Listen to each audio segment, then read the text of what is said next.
The Early Weigh-In podcast is back, and this week we're breaking down UFC 266, where we have two titles on the line.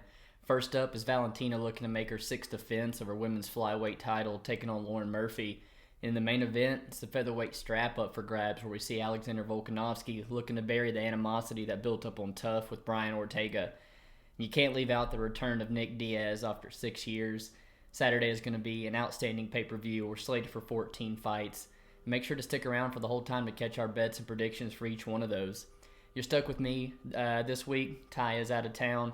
Somehow weaseled his way out of wearing that casual cap on camera again, so I'm going to toss a picture up for you guys real fast. And next week I'm actually going to be out of town myself, so you're going to be stuck with Ty. We're always going to be transparent, as always, about how we did last week, and we came up pretty short. We finished 4.33 units in the hole. And didn't really start off very good for us. We like to bet on that first fight of the night, as always.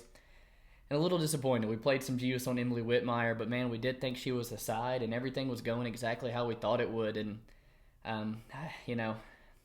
should have knocked on some wood, man. Hannah Goldie armbar from guard. Last thing I saw coming. And next up, we took a shot on Impa, as we saw, maybe he was the one that's the better prospect, the one that's improving. And, man, just didn't wear shots very well down at welterweight. And Carlson Harris, again, proving to look really good.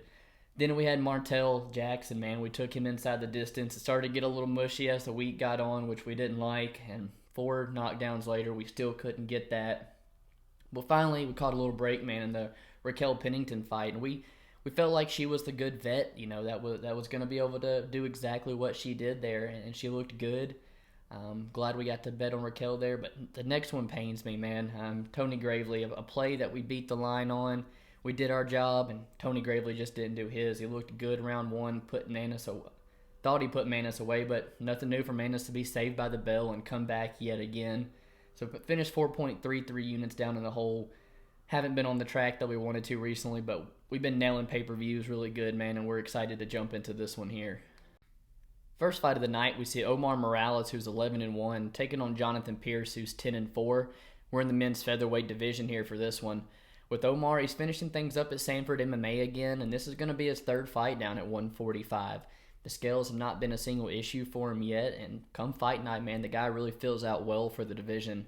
His only pro loss is the first fight down at featherweight, where he took on Giga Chikadze, and takes the fight the full 15 minutes, and I know he loses it, but it's a loss that's not aging poorly. You see Gig go out there and finish guys like Edson Barboza inside the distance, and to be able to go the full 3 rounds after seeing the improvements that Giga's making, it's got to be a confidence booster for Omar Morales. He did get a bounce back win over Shane Young. Boxing looked really, really good. He's got a good, really good right hand, left hook. He's got a really hard calf kick that I think is going to be extremely important here in this fight. And he looks real strong in the clinch. You saw Shane Young get deep against the cage with some of those takedown attempts. And Omar's, defense looked sound, was able to fight those off. He's got a good knee up the middle that he likes to try to time when guys land that takedown. So there's a few weapons here that I think are going to be pretty useful against Jonathan Pearce, who was supposed to fight back in May against Mowgli Benitez, where Mowgli's coming down to 145, but botches the weight cut and misses. And Pearce doesn't accept the fight, and I get it. It's probably the smartest move for your career, but you're there ready. You've had a long camp. I don't want to say that I've necessarily maybe lost some respect for Jonathan Pearce, but I've seen fighters take that fight time and time again. You're getting a cut of the purse of your opponent. That's just kind of what I'm getting at, man, is I think a lot of fighters still take that fight. He is training out of Fight Ready, which is a very good gym that you like to see. They get their fighters in great shape, and it's a very influential gym when you look at a lot of Twitter cappers and stuff trying to back Jonathan Pearce here. He's a Tennessee boy, so I definitely love to jump on that board any chance I get, but I'm not really convinced this is a spot to do so here. He can switch stances. He's got a good right hand, a good front kick up the middle, but ideally he's going to look to get this fight to the mat, and that's where I don't necessarily think he's got the offensive wrestling or the strength necessary to do so. And if Omar is able to keep this fight standing, man, I favor Omar heavily on the feet here with his boxing. Yeah. So as I really look into this, I think I've got a comfortable lean on Omar Morales, and sitting at I believe it is a minus 150. It's something that I might look at playing on Saturday, as I like to have action on that first fight to get us started. The second fight of the night is in our men's welterweight division, where we see Matthew Semelsberger, who's 8-3, taking on Martin Sano, who's 4-2-1. With Semelsberger, there's not a big gym or nothing that he trains out with. You don't really see a bunch of high-level training partners there with him, but he does have great size for the division. He's fought as high as 205 pounds, has big power. He was a collegiate football player, and you can kind of see it in the way he moves. He has good footwork, looks real athletic. Just kind of someone that I've really not been able to get on the right side in. Actually, I guess it's not something to brag about, but took a shot on Carlton Minus in their, in his debut. It's a pretty lackluster fight, and we saw Semelsberger go to the wrestling, to take away the striking of Minus. But I'd seen Semelsberger, TKO'd by a guy with no fights and submitted by a guy with a losing record. So it didn't take a lot to want to fade him in that debut. The next fight up, against Jason Witt. Jason Witt, a much tougher task than Carlton Minus. Took my shot at fading Semelsberger again and did not go very well, where you see Semelsberger get that timing on those naked leg kicks, and it only took the second one for him to land that straight right down the middle. Semelsberger's power combined with Jason Witt's chin looking back was just a bad concoction and a bad bet on my behalf. But when he came up to Chaos Williams, man, I was pretty realistic about it. I said, I don't think I'm going over for 3 this time. I think Semelsberger is not as good as Chaos. He hasn't fought near the level of Chaos Williams, and a fight that, was going to probably remain on the feet. I had to favor Chaos in. But this is a completely different fight here with Semelsberger, man. He has got all the tools that he needs to win this fight very, very easily, especially on the feet. He's been twice as active with 10 of his 11 pro fights, coming since the last time we saw Martin Sano in the cage. And if you don't know by now, Martin Sano really only in the UFC because of NICK DIAZ, big-time training partner of his. And he's getting signed off of 2 losses and a draw, so you definitely got to have some friends in the UFC if you're making your debut off a streak like that. And then you look at when the last time he's fought in, and that's over 4.5 years ago. So could he come out here and look like just a vastly improved version of himself? Sure, but man, I really, really highly doubt it. From the tape that I've seen on him, he doesn't move very well. He looks slow to me. And I know he's got a win over welterweight, top 10 welterweight, top 15 welterweight Jeff Neal all the way back in 2013. But the guy's still only a purple belt on the mat. I don't really favor Sano anywhere here, man. You got to think he's going to try to get it to the mat to have any type of success. But I think Semelsberger is going to keep this on the feet. I like Semelsberger inside the distance, but we have put Semelsberger in a parlay with somebody later in on the pay-per-view. Real hard for me to see Semelsberger lose in this fight. Moving up a weight class, we go to the men's middleweight division where we see Nick Maximov, who's 6-0, taking on Karl Roberson, who's 9-4. And Maximov, another one of the guys that's training with the Diaz brothers there, but, he has done a whole lot more to deserve this spot than Martin Sano has. He's coming off a Contender Series victory up at heavyweight, where he weighs in at 209 pounds and his opponent 50 pounds heavier than him, but opponent really not on his level, man. And Nick goes out there and puts on an absolute wrestling clinic with like 12 minutes of controlled time. But I personally really would have liked to have seen a finish, man. He had little to zero resistance coming back his way. I would have liked to see some more ground and pound and open up some of those submission attempts. He's fought at light heavyweight before as well and weighing in at 203 pounds. So although on the books it's his first time that he's going to be making that middleweight limit, I'm not really going to go out there and say that I think he has all kind of troubles making the 185-pound limit. The tape that there is out there to watch on Nick Maximov, man, the guy knows one thing and one thing only, and that's to get the fight to the floor. His striking, I guess it has its pros and cons, because his striking doesn't look like it's all that developed, but at the same time, that he's going to stick to the game plan. He doesn't deviate. He knows it works, and he goes to it. And I think that's going to be huge here, man, because anytime he's spent out at striking range with Karl Roberson, I think he's just playing with fire. With Nick, I still consider him a pretty green, real young 23-year-old who, like I said, looks a little bit too one-dimensional for me to want to back going forward. And then not only that, I know he goes the full 15 minutes on the Contender Series, but little to no resistance coming back, man. I think he needed 3 takedowns, and that's all he needed that whole fight. So when he's made to get those takedowns repeatedly, when his opponent's working back up to the feet, I'm worried that it can cause the gas tank some problems. But I do get it, man. 100%. The style that Maximov brings into fights is the exact style that we've seen Karl Roberson have problems with in the past, with all 4 of his losses coming by submission. But man, when I really look at who Karl Roberson is getting submitted by, Cesar Ferreira, man, a high-level black belt. Marvin Vettori, Brandon Allen, and Glover Teixeira in typical comeback Glover style. I mean, these are high-level MMA grapplers. Something that I don't know. I can't put Nick on that level yet. Could he potentially be? Yes.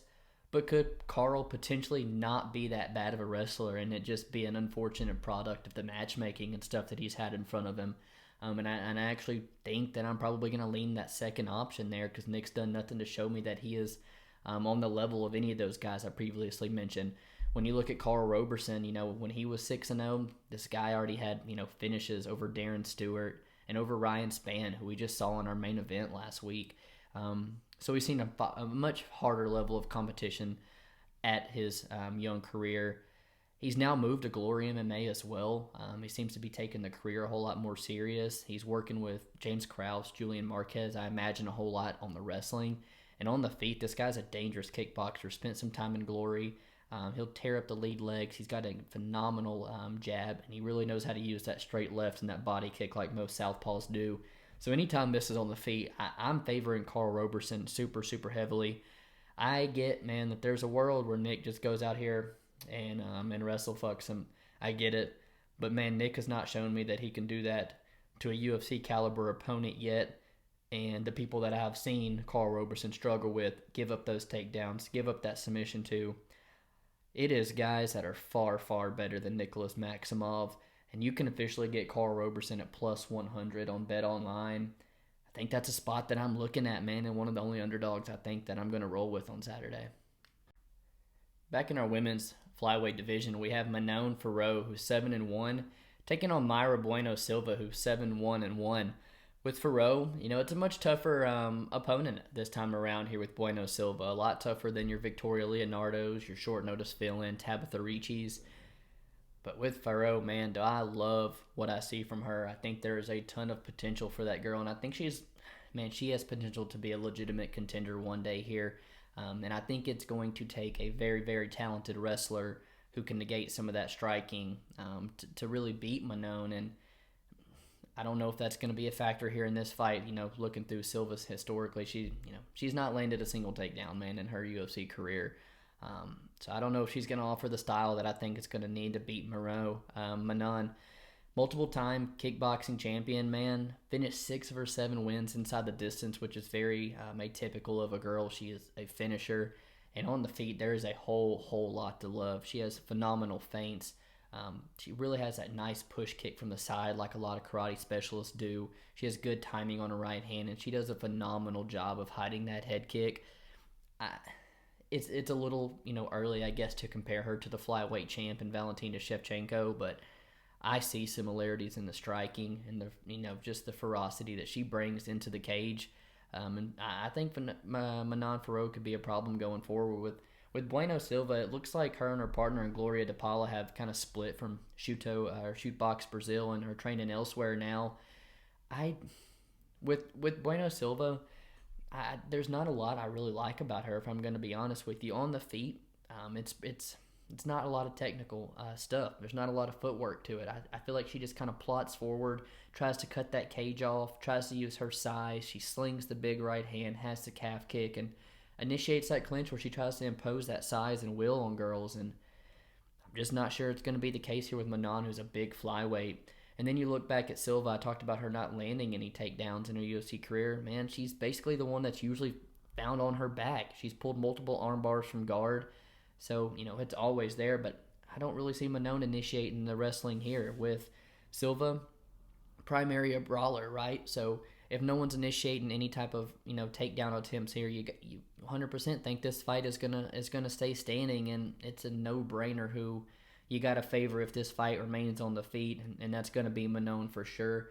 Am I eager to run and play her money line at minus 250, minus 235, somewhere around there? No, but I do think that Bueno Silva is just a stepping stone to the top of the division for Manon, and I think we're going to continue to see lines like this until she is matched up with, the top 6, top 7 of the division, presented like a really good wrestling threat. So I'm going to go Manon Fiorot. I think Silva is extremely tough. I don't think Manon is going to get that finish she's always looking for here. So I'm probably going to lean with her by decision, but I think Manon is a safe parlay piece on Saturday. Next up is an exciting fight in our men's lightweight division where we see Uroš Medić, who's 7-0, taking on Jalin Turner, who's 10-5. With Uroš Medić, he's doing his work out of King's MMA.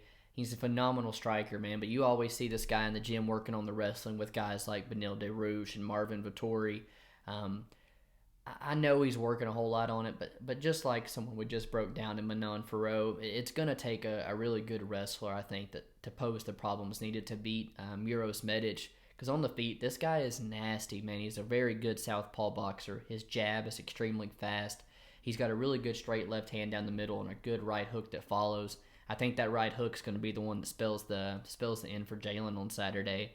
But some other weapons Uroš has. He's got that knee up the middle. I know we've kind of compared him to Dan Hooker even in the way, and he looks, fights, length, everything. But they both throw that knee really good up the middle. And similar to his training partner in Giga Chikadze, Uroš loves that left body kick, man, where he can really target that area of the liver.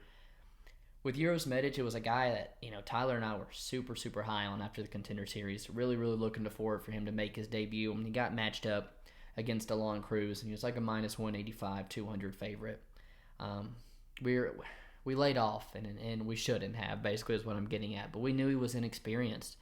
We knew that the talent level at Alaskan FC was not all that great, and he had not shown us anything outside of the first round, and he still hasn't. But I don't think Uroš Medić is a bad fighter, man. I think he could get that rep of the Alaskan FC in the bad competition, but I think Uroš could prove to be one of the better fighters that we actually see come from that organization. I'm really tempted to pull the trigger on him as he is not a significant favorite here on Saturday. With Jalin Turner, though, he's really found his groove, man. He's pieced together 3 of his last 4. He's starting to figure out how to use that length and that range that he has at the division. But when I really look at who he's using this against, Callan Potter, Josh Kulabau, and Brock Weaver, man, it's really hard to take a whole lot from you beating very, very low-level talent, that you have all the physical advantages, all the athletic advantages that one could want in a fight. When you see him, against Matt Pravola, he's just flat out wrestled. He doesn't have the strength or the wrestling to keep up with someone like that. So I think these guys are pretty similar is what I'm getting at here. They both have big frames for the division. They're both going to have problems when they run into the wrestlers, but when the fight stays on the feet, they both get to thrive. So I know it's kind of a recurring theme here that but I got to ask myself, if this fight does stay on the feet like I think it does, who do I favor? And I think I favor Uroš Medić here, man. I think he's a more technical and talented one. They're both southpaws. You don't typically see 2 southpaws fight each other. It's a pretty rare occurrence. So, a lot of their big weapons are negated. So who's the more polished, who's the more creative fighter and boxer? And I got to go with Uroš Medić here. And then again, we saw Uroš Medić just fight someone in Alon Cruz who was his size and could replicate that same, length and reach. And Jalin Turner has yet to receive that in the lightweight division. And then he got to touch on the part where you've seen Jalin Turner TKO'd 3 times on the feet. I think Uroš is going to find those openings, man. I really do. And the more I break it down, I'm pretty confident Uroš Medić here. So you don't have to pay a whole bunch for his money line. It's sitting around a minus 120, so don't be greedy. Take that. But, man, if you're going to stab that first round TKO around plus 400, it's just asking to be hit with every single one of his wins coming by first round TKO. And if he gets the win outside, you're mature about it and you got the money line there as well. But I don't hate either one of those plays. I think if you're going to play Jalin Turner and you side with him, he's got a dangerous round 1 that he's got to get out of. And I think you're probably going to get a real plus money, better price tag on him when he's sitting on the scale going into round 2.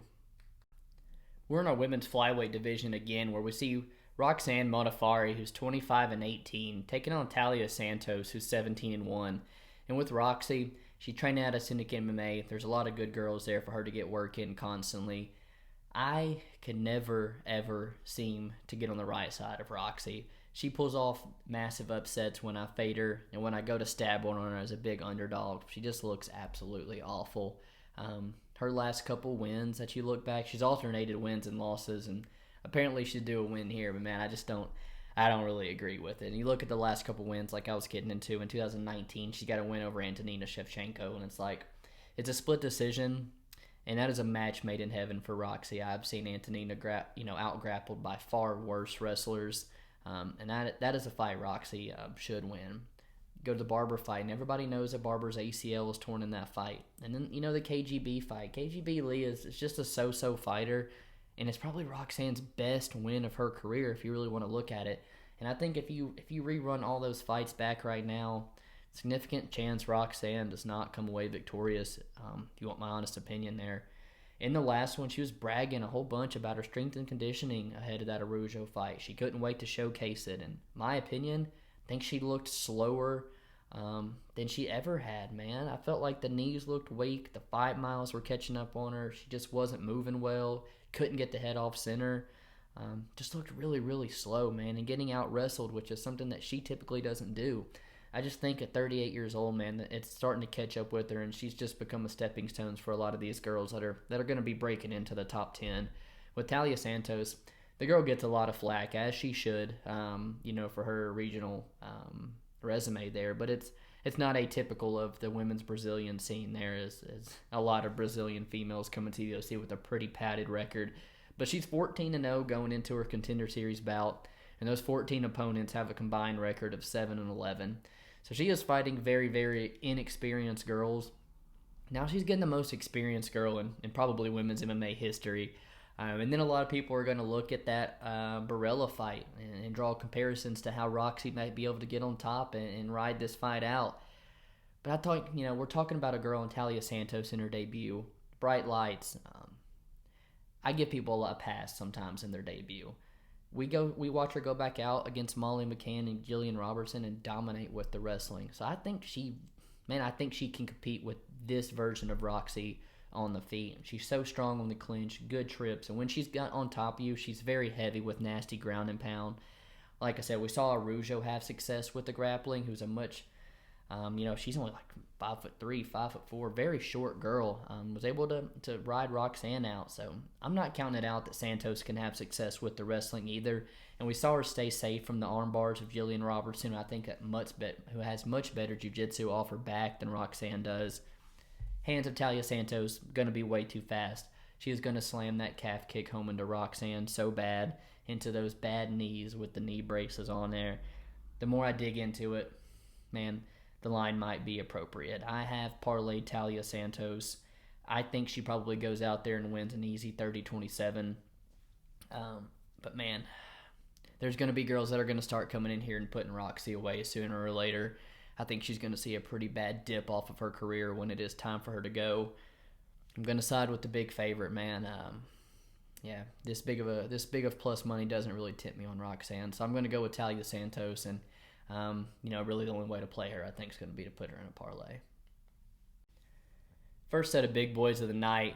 We're in our heavyweight division where we see the number 7 ranked Shamil Abdurakhimov, who's 20-5, taking on the number 10 Chris Daukaus, who's 11-3. The fight was scheduled a couple times now, I do believe. Kept having to get pushed back there due to some issues with Shamil and stuff. But it's extended in what's almost a 2-year layoff there for Shamil. And he's not the most active on social media, but I do believe he's training over there in Russia. I was looking through the social media and at his gym where, the gym Ty and I trained at. Got a picture of Elio Gracie right there in the center of the wall. But where Shamil's at, got a big old picture of Vladimir Putin. So I definitely think he's over there in Russia here. He's probably got the combat sambo style. He's going to look to mix in those takedowns, but he's not necessarily lost on the feet. He just got a massive left hook and a big overhand right, but it's a lot of feints, level changes. His threat of grappling is really what opens up his hands. He's a deceptively fast heavyweight too. Moves pretty well, and he can easily go the full 15 minutes, which we've seen a couple different times. I know his last loss to Curtis Blades. Curtis Blades is the wrestling's a game changer in that division, and when he gets on top of you, you're done for. But Shamil looked sharp against Marcin Tibero the fight before that, and Tibero's looked very, very good as of late.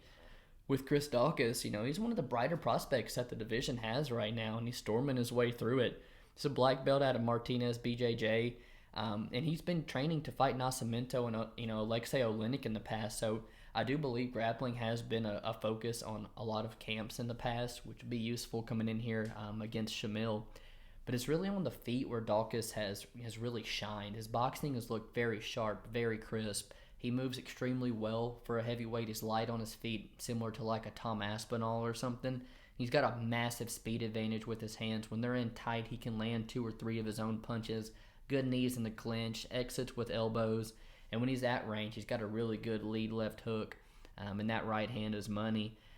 With this, Shamil's a big pressure fighter, and I think the way Chris Daukaus has those calf kicks and those teep kicks up the middle, it's the best way to stop someone from really coming forward. It's the best way to stop a wrestler who's extremely heavy on that lead leg in the wrestling stance. So I'm going to side with Chris Daukaus here. I'm not eager to lay minus 190 or minus 200, what it's sitting at a lot of places now. I'm a little hesitant on that because each fight for Chris is his hardest one yet. And what makes me, I guess, lean it a little bit more is that layoff of Shamil. He's 2 years out of the cage, where Chris Daukaus, I believe, has really found that groove. And he's kind of that new age of heavyweights that just moves so much better than the older ones, and his hands are so much faster. So I'm going to go with Chris Daukaus, more than likely Chris Daukaus by TKO inside the distance. Back in the men's lightweight division, where we see Dan Hooker, who's 20-10, taking on Nasrat Haqparast, who's 13-3. With Dan Hooker typically out of the city kickboxing gym, but I know Australia is pretty crazy right now, and I don't really know what Dan Hooker's training situation has looked like. And then you combine it with the visa issues that he's just got this week, that now he's got to fly over here, get adjusted, make weight. Not really the circumstances I like, to back a fighter with some of my money. With Dan Hooker, it took the silly loss to Jason Knight to get him to move up to 155. But since moving up to 155, this guy's been a walking highlight, really. He's got nasty KOs over Jim Miller and Ross Pearson with that knee that he loves to lead with up the middle. Beautiful left hook finish over Gilbert Burns. The treats, the just dog fights with Edson Barboza and Paul Felder and Dustin Poirier. Dan Hooker is flat out, just never in a boring fight. But all that damage that he takes in those fights, you knew it was going to cost him sooner or later when he ran into someone with massive power, and it did against Michael Chandler. And not to mention that, Dan's got a long torso. He's open to all the body shots, man. You saw Edson Barboza just damage the body and eventually drop him with one. And you saw Chandler set up that left hook by repeatedly going to the body with the right hand. Poirier and Felder both slowed Hooker down badly with the body shots. And then it's going to open up the headshots, where Dan has really not already got the best striking defense. It's a tough fight, man. On the side of Nasrat, he's got his own set of issues going into this one with the passing of his mother last week, and issues getting his visa as well. So, my thoughts go out to him. But I'm not really eager to bet this guy even at plus money either, as I don't feel like he's going to perform his best. He's a dangerous southpaw. He's got a nasty straight left hand, a really good body kick. He likes to pressure you back and, force those striking exchanges where he feels like he's really comfortable and best at. But getting in those striking exchanges, those firefights with someone like Hooker, I just think that's a game that you don't really want to play. And with Nasrat, with Hooker, I think you need lights out power to put Hooker away, because he's going to be there the full 15 minutes. And I know the Joaquin Silva fight has kind of fooled people into thinking Nasrat's just this power puncher, and I don't think he is, man.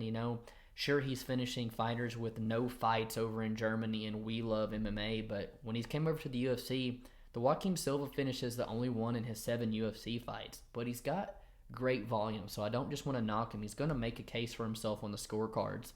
You see him land 99 significant strikes against Dai Casey, 124 against the Bugatti, 104 against Alex Munoz, and then 99 against Rafa Garcia again. So I don't think what I'm getting at is I don't think he's got the power to put Dan Hooker away. He's got the volume to make it interesting on the scorecards, but I don't think you want to get in that volume firefight with Dan Hooker, man. And with both of them having the out of octagon issues, 100% the best play is to pass. But if I'm correct, it stays on the feet, man, and that's where I favored the skills, the experience, the toughness of Hooker, and to see that line continuing to come down to now minus 145, Dan Hooker might not be a bad play, man, if this fight stays together. and I feel like that line's only going to get better. So I'm going to side with Dan Hooker. But again, I'm not eager to play either one of these guys with the issues they're dealing with outside of the cage right now. In our prelim main event, we're in the men's bantamweight division where we see Magic Marlon Moraes, who's 23-8-1, taking on Merab Dvalishvili, who's 13-1. With Merab, he's out of Longo MMA, gets a lot of work in with the bantamweight champ and now Jermaine Sterling. With this guy, his UFC career starts off pretty much not how he'd like, man.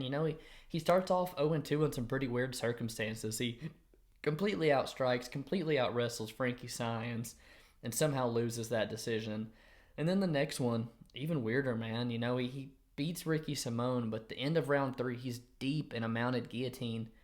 The final bell, calls, but then the ref basically calls the fight after that when Merab's kind of just laying there, catching his breath and stuff on the ground. Easily one of the weirdest endings to fight. But man, got to get the facts straight, and Merab was about to win a decision there, and very well potentially should be 8-0 in the UFC right now. This guy's got phenomenal leg kicks, throws some spinning techniques every now and then, but the game plan is to always come forward, break you down with the pressure and the chain wrestling, and he's one of the best to do it, man. He lands over 7 takedowns per 15 minutes, and through his first 8 fights, this guy's landed 59 takedowns. It's the most, by far. You see elite wrestlers like Khabib only landing 39, Colby landing 41. Merab gives his opponents 0 time to breathe, and I think that is a great, great style for someone who's having to fight Magic Marlon Moraes, who likes to play that range game, who likes to play that kicking game. Merab's just not going to give him time to do so. We've seen Merab take on some very talented wrestlers, D1 wrestlers, in Simone, Saenz, and Stamen, and they've not been able to stop the wrestling. So I can't say Marlon's going to be able to either. But at the same time, Marlon is by far the best competition Merab's fought, and he's by far the best striker that he's fought. With Marlon, he's out of American Top Team, and he also works some with Frankie Edgar and Mark Henry there. He's a very, very good kickboxer. The best striker, like I said, Merab's fought to date. And if this fight does remain on the feet, I favor Marlon heavy here. He's got a nice calf kick, which I've talked about can be a big issue for wrestlers who are heavy on that lead leg. But again, I just don't know how much he's able to get that kicking game off with someone who's got the pressure of Merab. Merab is going to put him on his back foot the whole fight. Marlon's fought better competition. He's TKO'd the champ with a knee on a takedown entry, which I think is noteworthy here with Merab's style.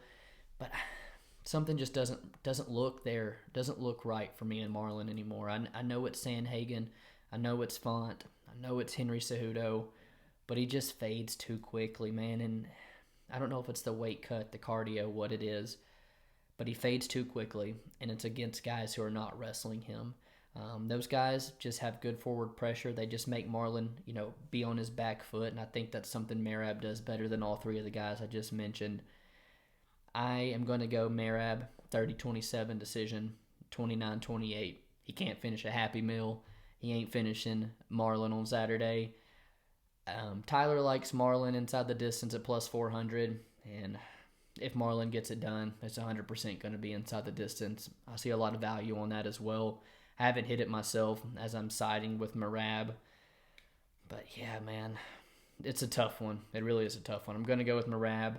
I understand if you put him in a parlay, it's a wrestler versus striker with a very, very talented wrestler. I'm going to side with you as well with Merab. But man, Marlon's got his back up against the wall and needs a very good performance. He's taking a little bit of a step down in competition as well. This is a great fight for the prelim main event. In the business of making picks, though, so I'm going to go with Merab. Kicking off the main card, we're in the women's flyweight division again, where we see Jessica Andrade, who's 21-9, taking on Cynthia Calvillo, who's 9-2-1. With Jessica Andrade, she is coming off a loss to the champion Valentina Shevchenko, so I'm always very curious to see how fighters perform after losing that title opportunity. But Jessica, in particular as well, because this is her third, weight division that she's been in, and coming up short for the title in your third division, there's not a lot left there for Jessica besides cleaning out contenders until they really think that she's, worthy of another title shot. When you look at the way Shevchenko just beat Jessica Andrade by out-grappling, by out-wrestling her, getting on top of her, I guess it's particularly interesting in here because that's the type of style that Cynthia Calvillo usually brings into a fight. But personally, I think Valentina Shevchenko is on a completely different level than Cynthia Calvillo will have twice the amount of success Cynthia will getting this fight to the mat. Jessica turns 30 on Saturday while she's in the cage, which is pretty crazy to think about. She's so much experience at the higher level, multiple world champions on the resume. She's just seen a level of this game that Cynthia's yet to see.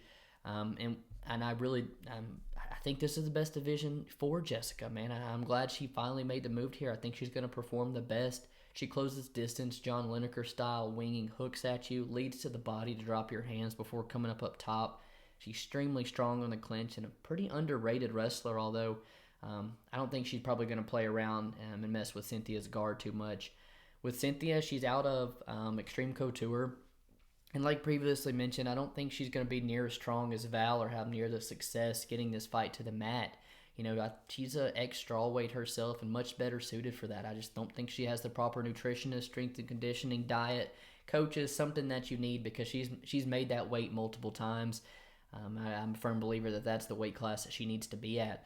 She's one of these girls that I think she's a black belt on the mat, but jiu-jitsu is really about all I've seen for Cynthia Calvillo. She really hasn't made any type of improvements in the striking to close that gap. She really struggled to close the distance against Chookagian, where we've seen Jessica Andrade close the distance and land those body shots a couple times and put Chook away. And then she lacks a lot of that offensive wrestling that I think, and some of the strength as well at flyweight, that's going to take to get the fights down to the mat where she really wants them. There's not a lot for Cynthia Calvillo that jumps off the page for me. I just keep thinking back to how I got Chookagian at plus 200 against her, and Chook will continue to make me money to this day. But yeah, back to this fight. She's not competed at the level Jessica has. I don't think she's as good as Jessica, man. I'm just going to flat out say it. I favor Jessica just about everywhere. I think Jessica is a very, very firm parlay piece. I like her here, and I do believe we have already released a parlay with Jessica Andrade, ended on Saturday. Back in the heavyweight division, we see Curtis Blaydes, who's 14-3, taking on Jairzinho Rozenstruik, who's 12-2. With Curtis Blaydes, he comes from us out of Team Elevation. He trains and lives in high altitude, and it's very, very smart of him to do so. I think training in elevation, one of the best things that you can do for the type of style that Curtis likes to implement as a heavyweight. It's going to take a really good gas tank or above average gas tank for a heavyweight in order to implement that. We have seen it tested a little bit, in the Volkov fight, but Volkov made him work a ton by repeatedly getting back to the feet, and it was a 5-round fight. So I don't necessarily think Curtis's cardio issues are going to have any effect here at all. Looking at his last fight against Derek Lewis and seeing him viciously get knocked out, I get it. I get why it's a little concerning going to back him here as a massive, huge favorite again. Lewis is a very one-dimensional striker, and Rozenstruik, very one-dimensional as a striker, but he's got twice the footwork, twice the kickboxing. He can set those punches up much better than Derek Lewis can. And, I'm no high-level wrestler to be able to critique Curtis Blaydes, but the takedown entry against Derek Lewis, it was very, very sloppy. I don't know if it was a double, single, whatever it was, but he put his head right into the power side. He goes cross-body with it right into the uppercut of Derek Lewis. We've seen time and time again, short head on the outside single, DC, plenty of people do it very well. Been able to drag Derek Lewis right down to the mat, completely avoid that power side, and end up in a very dominant position. So I say all that, to kind of knock Curtis Blaydes to say, I think he mauls Jairzinho Rozenstruik on Saturday here.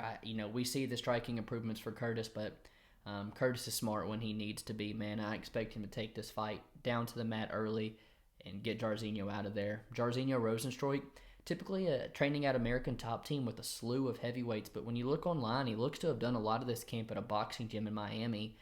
And I got to ask myself, why do you do that? You got to be game planning for a wrestler. Why are you not at American Top Team with King Mo, with Juan Espino, with other big heavyweights getting those wrestling rounds in instead of boxing rounds in? I didn't like that when I looked online. But Jairzinho, very extensive kickboxing background. I think some odd 100 fights. He's got really good hand speed. Very unique angles that he throws his punches at as well. And he can disrupt your timing with that inside leg kick that he's got. And the dude's got fight-ending power, which seems to be Curtis's kryptonite. Outside of Jairzinho Rosenstruik's 2 losses to the current heavyweight champions, he's gotten a knockdown in every single one of his fights. So he finds those openings, and a lot of guys don't seem to be able to take that power. But what Jairzinho, what he does that I don't like is he just doesn't throw, man. Besides the leg kicks, he has a real tendency to not let his hands go, to back up against the fence, and I think it's because of that takedown threat. I don't think he's comfortable on the mat whatsoever. With him backing up, I think it's going to be pretty easy for Curtis to get that takedown that he wants. I think Curtis, once he gets him down to the mat, finishes him that round with a head and arm choke. We're going to see Curtis Blaydes work his way to mount, put him away with ground and pound, the elbows that he likes.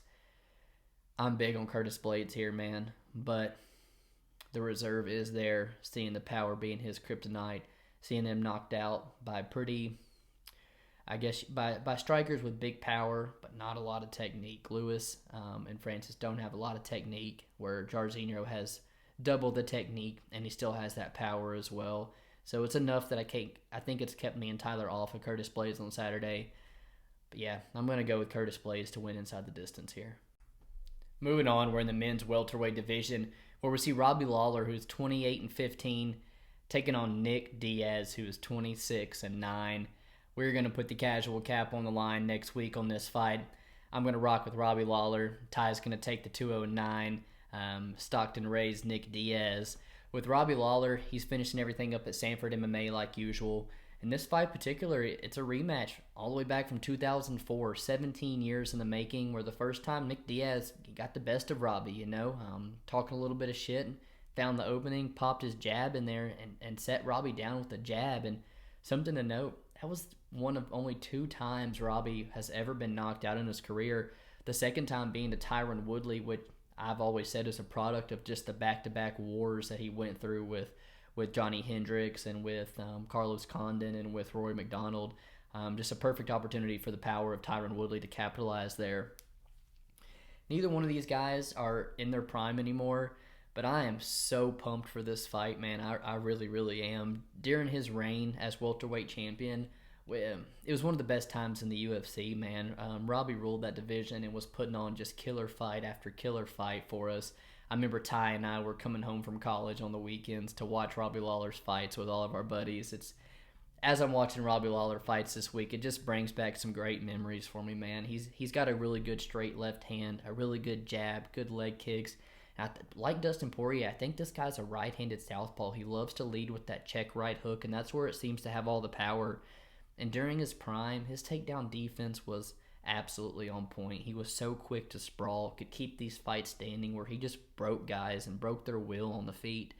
But lately, the sport has not been too kind to Robbie Lawler. Something like he's lost 4 in a row, 14 straight rounds. But it has been against the top talent of the welterweight division, all while Nick has been pretty much sidelined, or has been sidelined. With Nick Diaz, I'll be honest, I never thought that starting this podcast we'd get to break down a Nick Diaz fight. He's been suspended for 5 years by the Nevada State Athletic Commission for marijuana, which they don't even test for anymore, which should be a crime in itself. But he's been out for over 6.5 years, man, and now at 38 years old, trying to come back. We've seen the game pass by a whole lot of people, but one thing's for sure is, Nick and Nate are very active, and Nick has not let himself get out of shape whatsoever. But looking online, you can tell his priorities. They did get away from fighting for a little bit, and he's probably only going to be back for big-time money fights and stuff like his brother. He's got phenomenal boxing, good cardio, and he's a black belt on the mat, but he likes some of the wrestling, to get those fights down to the mat. He typically, like his brother, typically gets taken down and then finds those submissions off his back. And he doesn't have a whole bunch of power in his hands, but what he doesn't have in power, he does make up for in volume and pressure. He gets in your face, he puts you up against the fence, and he lets his hands go. He loves to dig that right hook to the body. It reminds me a whole lot of the way Max Holloway fights. They know they're not going to go out there and land that KO blow, but they know that they can put you on that fence repeatedly, just dig to the body, throw 200 strikes a fight, and a lot of guys, they just can't keep up that pace. They can't be put on their back foot that much, and they start to wilt under that pressure and pace. And we saw Robbie Lawler particularly kind of get backed up by RDA and let those 20-punch combinations come off. So that does worry me a little bit against Nick here, but Nick's one, either going to come out here and look phenomenal, or two, he's going to come out here and look like absolute shit. I'm going to go with looking like absolute shit off a 6-year layoff. This fight is 5 rounds, which typically going to favor a Diaz, but everybody knows, man, if this is 2-2, going into that 5th round, Robbie Lawler does not quit on himself, and Robbie Lawler does not lose a 5th round. So I'm going to go with Robbie Lawler. I'm going to let Tyler take Nick Diaz. We're going to let the casual cat be on the best fight of the night here on Saturday. Our co-main event of the evening is in our women's flyweight division, where we see Valentina Shevchenko, who's 21-3, taking on Lauren Murphy, who's 15-4. It's the first title fight of the night, where we see Valentina looking to make her 6th defense of her flyweight belt. She's a Tiger Muay Thai product, but she does a whole lot of training now out of Las Vegas, and it looks like Brandon Moreno has been there the last couple weeks helping her out. With Valentina, man, she is just a stone-cold killer. She is a multiple-time Muay Thai world champion, but she looks to be just as good of a wrestler. Looking at her on my end, it is very, very hard to find holes in Valentina's game. She always comes in phenomenal shape. She can go 5 rounds, no problem. And she's so patient. She doesn't force anything. She takes what her opponents to give her. She's okay with racking up points until she finds those openings. And outside of that single round with Jennifer Maia, she's never been in any kind of trouble or any kind of danger. When she does get in her flow, it can be a terror for girls. She flows so well, and in particular in that Jessica Eye fight is the one everybody draws back comparisons to. She can switch levels with those kicks beautifully. She can repeatedly go to the body. By the time she goes up top, man, you're so used to defending those rib cage that there's just nothing that you can do about it. And she's a better wrestler than Murphy, which is the one path I think Lauren Murphy might have had to make this fight close at all. With Lauren Murphy, she's the clear number 1 contender, I think, with 5 fights in a row, won 6 of her last 7. I'm very happy that she's getting this shot because she is just a product of hard work. It's a second opportunity in the UFC. The first one not going the way she wanted, grinded her way through tough, and now grinded her way all the way up to a title shot, and I'm very happy she didn't get skipped here. She's got very good forward pressure, and she knows how to cut the cage off pretty well. And she's patient as well. She really conserves her gas tank. She uses the jab well, and she doesn't waste a whole lot of energy with anything. She's happy to collect those underhooks, put you up against the fence, grind you that way, and eventually try to mix in a takedown or two if she can. And that's probably what I imagine she's going to try to do here, is close that distance, put Shevchenko up against the fence, maybe mix in a takedown, and try to ride out a round or two and try to rack up, a couple rounds to go to the scorecards. Anytime this is on the feet, though, she's playing with fire. Like I've said before, I don't feel like Murphy's has much success, man. I might have spent too much time on this fight already. I think Valentina is the side. Like normal, she is extremely hard to play with a money line sitting at the best minus 1,100 all the way to minus 2,000. You virtually get zero value there in the money line. So you're going to have to either look at her by decision or by inside the distance. And that's where I'm looking at decision. It's sitting at plus 200, and Murphy's a tough SOB, man. She really is, and I really do think she might be able to get to the scorecards and probably lose a 50-45 here. But not only that, if Valentina does find the finish, I think it's going to be later on in this fight. And so you can still grab plus money on FanDuel with Valentina rounds 4, 5, or decision. So cover 2 rounds and the decision still for plus money. To turn a minus 2,000 into plus money, I like it. But her TKO minus 120 is a little tempting as well, as she is levels above Lauren Murphy. In our main event of the evening, the featherweight strap is on the line, where we see Alexander Volkanovski, who's 22-1, taking on Brian Ortega, who's 15-1. This fight was supposed to take place back at UFC 260. Alexander got the COVID situation. He said it took a lot out of him, but man, if you look online, Volkanovski looks to be in absolute killer shape, some of the best shape that I've seen him. Also gave these guys a chance to coach tough and build the animosity, build up some steam for this one, and ultimately have them headline a pay-per-view here. With Volkanovski, he's 22-1, but he was real quietly on the scene, just building his way up, and he kind of busted on the scene when he took on undefeated prospect and Jeremy Kennedy as the plus 200 dog, and he goes out there and just hands the undefeated Kennedy an ass whooping. And since then, it was only big fights for him where he's pretty much easily beaten Elkins, Mendez, and Jose Aldo to get 2 fights with Max Holloway. And watching him back, I think the first one rightfully should have gone to Volkanovski. The second one is up in the air, but man, it is not a robbery by no means. I've said it multiple times. You got to take it from the champ, and that fight was too close. And I don't hate Volkanovski walking away with the belt. MMA math, you look at that, and you see he's beaten Max Holloway twice, and you saw what Max Holloway did to Brian Ortega. And I know the rebuttal to that is always going to be styles make fights. Yeah, but the Ortega that I saw come out after that layoff is a boxer. And we know who the best boxer in the UFC is, and that's Max Holloway. So for Volkanovski to go out there and to outstrike Max the way he did, Ortega's going to have to make some serious improvements in that time off. I think Volk is the rightful favorite here is what I'm getting at.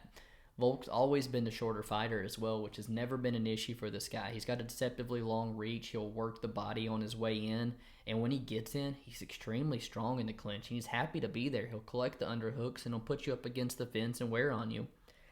I don't think he's going to mix in any takedowns here as he has in the past. You probably just don't want to play in T-City's guard if you have to. But when this out at his feet, Volkanovski's got unreal volume. This guy, averages over 6 strikes per minute with a 55% striking accuracy. It's unheard of. He's not going to sit back here and counterbox the way we saw the Korean Zombie do.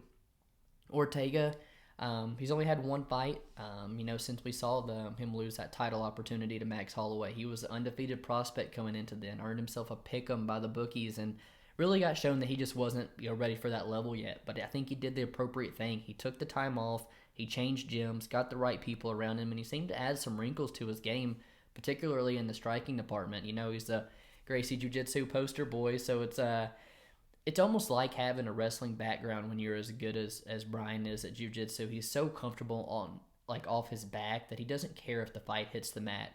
But being so good on the mat also allows you to just work the striking so much in training. And I think that time off, we saw it was very evident that Brian sharpened up those striking skills. And when he came back, he put on a clinic against the Korean Zombie. He added some nice kicks to his game.